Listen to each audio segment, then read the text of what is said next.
Welcome back to the channel.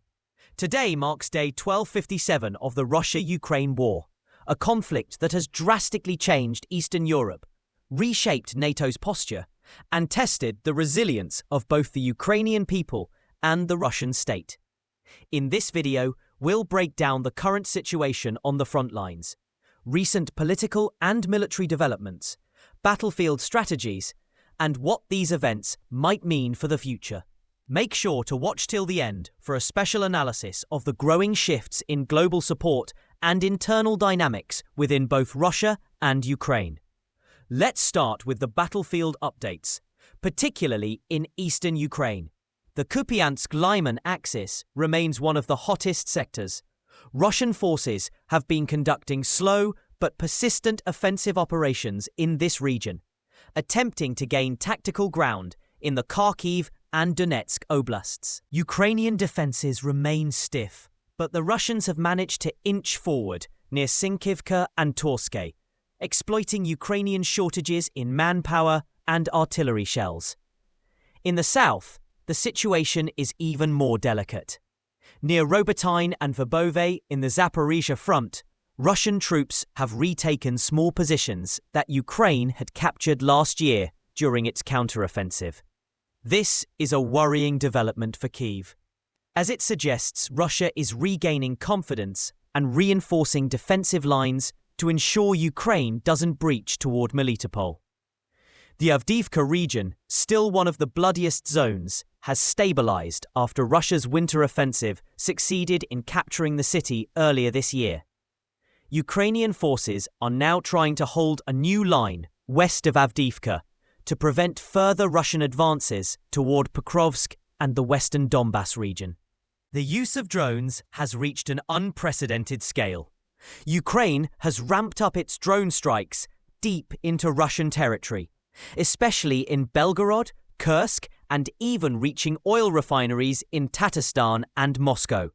Russia, on the other hand, has responded with a wave of Shahed drones and Kalibr cruise missiles, striking Ukraine's energy infrastructure and ports along the Danube. Recently, Russia launched over 70 drones and missiles targeting Kyiv, Dnipro, and Odessa, causing major power outages.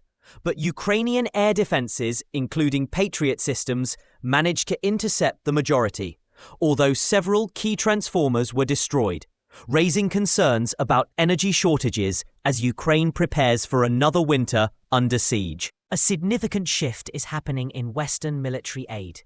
After months of political gridlock, the US Congress approved military aid package for Ukraine, which has started flowing in as artillery shells, Bradley IFVs, and additional HIMARS rockets. However, EU support is becoming more fragmented. Hungary continues to block large military assistance packages, and the mood in countries like Slovakia and even Germany is becoming more cautious due to rising economic pressure and domestic political shifts. Despite this, the UK, Poland, and the Baltic states remain committed to continued arms supplies, especially in counter-drone systems and ammunition production.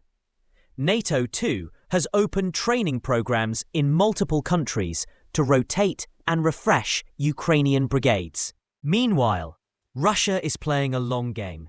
It has increased military production significantly, thanks to cooperation with North Korea and Iran. Western intelligence reports suggest North Korea has delivered over 1 million artillery shells to Russia since late 2023. And Iran is continuing to supply drones and drone parts. China remains cautious, but is still accused of providing dual-use technologies like electronics and microchips, enabling Russia to build more missiles and tanks. The Kremlin has launched a massive recruitment drive, with new incentives for volunteers, especially from the poorer Russian regions. Some estimates suggest Russia is trying to replenish its ranks with 400,000 contract soldiers before the end of 2025. Ukraine is facing increasing pressure, both on the battlefield and in society. President Volodymyr Zelensky's administration is navigating political tensions at home between military leadership, nationalist groups, and a war-weary public. However, morale remains high in some brigades, especially those rotated out of the front lines for rest and retraining.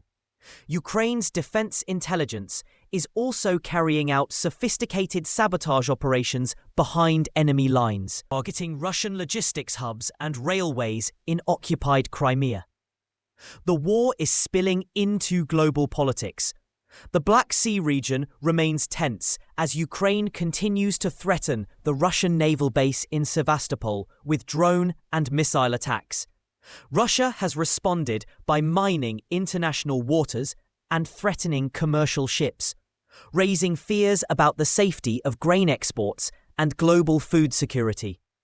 As we look toward the autumn and winter of 2025, it's clear that this war is now a brutal war of attrition. Ukraine is betting on sustained Western support and new military technologies like F-16s and long-range missiles to turn the tide.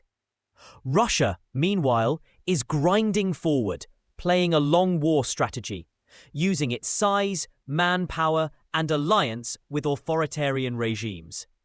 Day 1257 doesn't signal any end in sight. Both sides are dug in, and peace negotiations remain far off. The only certainty now is more destruction, more casualties, and a greater transformation of Europe's security landscape. Thanks for watching. If you found this update informative, don't forget to like, subscribe, and hit the bell icon to stay updated on this evolving conflict. Drop your thoughts in the comments.